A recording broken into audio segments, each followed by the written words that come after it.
My dear lawyers, welcome back to my channel advocate RG. मेरा नाम है राकेश गवले और इस वीडियो में हम AIB 20 के फाइनल रिजल्ट्स के बारे में डिस्कस करेंगे। जो कैंडिडेट्स क्वालिफाई हो गए हैं उनको बहुत बहुत बधाई, और जो नहीं हो पाए हैं वो बिल्कुल भी निराश ना हो। AIB 20 का पेपर अनएक्सपेक्टेडली टफ था, हम ये सब जानते हैं। अगले अटेम्प्ट में अच्छे से तैयारी कीजिए और आप ज़रूर क्वालिफाई होंगे। इस वीडियो में हम AIB 21 यानी कि अगले अटेम्प्ट के बारे में भी डिस्कस करेंगे। मतलब चाहे आप किसी भी कैटेगरी से हो, क्वालिफाइड या नॉट क्वालिफाइड, आपके लिए यह वीडियो बेहद इंपॉर्टेंट है। तो अंत तक बने रहिए और इस वीडियो को अगर आपको पसंद आए तो कृपया लाइक कीजिए और चैनल को सब्सक्राइब कीजिए। तो चलिए आगे बढ़ते हैं। तो शुरू करते हैं एक छोटे से बैकग्राउंड से। AIB 20 का अब तक का सफर कुछ इस तरह रहा है। देखा जाए तो यह AIB अब तक का सबसे टफेस्ट माना जाता है, जिसमें कि बहुत सारे चेंजेस हमें देखने मिले। Question format, the types of questions, the difficulty levels of questions, सब में चेंज देखने मिला। हमने ये भी देखा कि इस बार सारे stages as per the timelines conduct किए गए, वरना कई बार रीशेड्यूल हो जाता है। एनीवेज, आई होप आपने अब तक अपना रिजल्ट चेक कर लिया होगा, जो कि 8 जनवरी 2026 को AIB के ऑफिशियल वेबसाइट पे रिलीज किया गया था। यह है AIB 20 का gender wise performance summary. AIB 20 के परफॉर्मेंस के बारे में बात करें तो इस अटेम्प्ट में ओवरऑल 69.21% कैंडिडेट्स क्वालिफाई कर पाए हैं, जो कि पिछले AIB से ऑलमोस्ट 8% डाउन है। आप यहाँ जेंडर वाइज समरी देख सकते हैं। इसी प्रकार यहाँ पर आप कैटेगरी वाइज परफॉर्मेंस देख सकते हैं। यदि हम AIB 20 के परफॉर्मेंस को AIB 19 से कंपेयर करें तो आप देख सकते हैं कि AIB 19 में ओवरऑल पास परसेंटेज 77.27 था और AIB 20 का पास परसेंटेज 69.21 है। मतलब AIB 19 के कंपैरिजन में AIB 20 के पास परसेंटेज में कुल 8% की गिरावट है। तो यही था बिल्कुल AIB 20 के परफॉर्मेंस के बारे में बिल्कुल शॉर्ट एंड क्रिस्प समरी। अब हम बात करते हैं कि जिन लॉयर्स ने AIB 20 क्वालिफाई नहीं कर पाए वो अब क्या कर सकते हैं।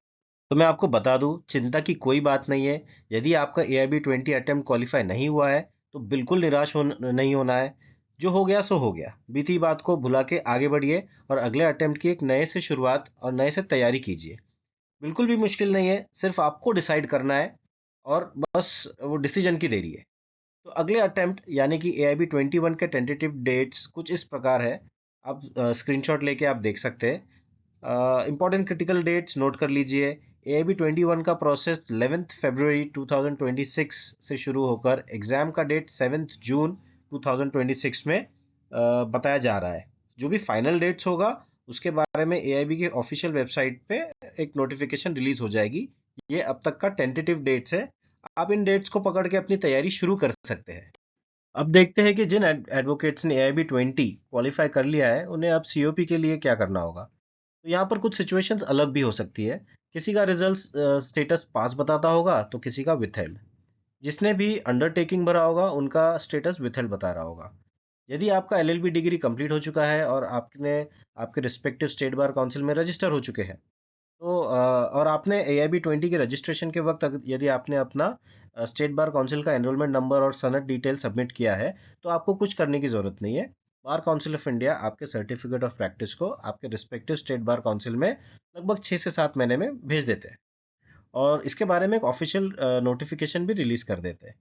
अब फाइनल सर्टिफिकेट ऑफ प्रैक्टिस भेजने के पहले bar council of India digital copy upload करती है, ताकि यदि उसमें कुछ एरर हो, कुछ नेम में, स्पेलिंग में, एनरोलमेंट नंबर में या एड्रेस में, तो वो करेक्शन किया जाए। तो जैसे ही ये COPs स्टेट बार काउंसिल के पास रिसीव होते हैं तो आपके पास ऑप्शन है कि आप खुद आपके स्टेट बार काउंसिल में जाके आपका COP कलेक्ट कर सकते हैं या फिर आपका स्टेट बार काउंसिल आपके रजिस्टर्ड एड्रेस पे वो भेज देते हैं।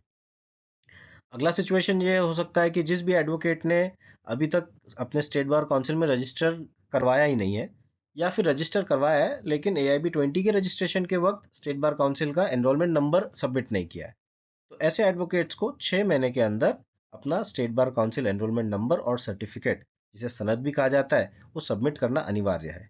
तब तक उनका रिजल्ट रिलीज नहीं होगा। BCI के द्वारा इन स्टेजेस के बारे में ऑफिशियल नोटिफिकेशन रिलीज की जाती है। अगला सिचुएशन है कि आपका रिजल्ट किसी ऑब्जेक्शन की वजह से विथहेल्ड दिखा रहा है। ऐसी सिचुएशन में आपको कुछ नहीं करना है, जो भी ऑब्जेक्शन है उसको उसका रिप्लाई देना है और उस ऑब्जेक्शन को सेटिस्फैक्टरली रिमूव करवा लेना है। जैसे ही आप वो ऑब्जेक्शन रिमूव करवाते हैं तो आपका स्टेटस अपडेट हो जाएगा और आपका COP इशू हो जाएगा। जैसे कि मैंने बताया, बार काउंसिल ऑफ इंडिया हर एक स्टेज के बारे में ऑफिशियल वेबसाइट पर नोटिफिकेशंस रिलीज करते रहते हैं। आपने उन नोटिफिकेशंस पर ध्यान रखना है, या फिर ऐसे वीडियोस बनते रहते हैं, मैं भी उसके बारे में हर एक नोटिफिकेशन के बारे में वीडियोस अपडेट करता रहूंगा। मेरे चैनल को सब्सक्राइब कीजिए, आपको इन्फॉर्मेशन टाइम टू टाइम मिलता रहेगा। तो यह थी जानकारी AIB 20 के रिजल्ट्स के बाद क्वालिफाइड और नॉन क्वालिफाइड कैंडिडेट्स को क्या स्टेप्स लेने होंगे उसके बारे में। आशा करता हूँ कि ये वीडियो से आपको AIB के नेक्स्ट स्टेप्स के बारे में क्लैरिटी मिले। तो मिलते हैं जल्दी अगले वीडियो में। थैंक यू, गुड लक, जय हिंद।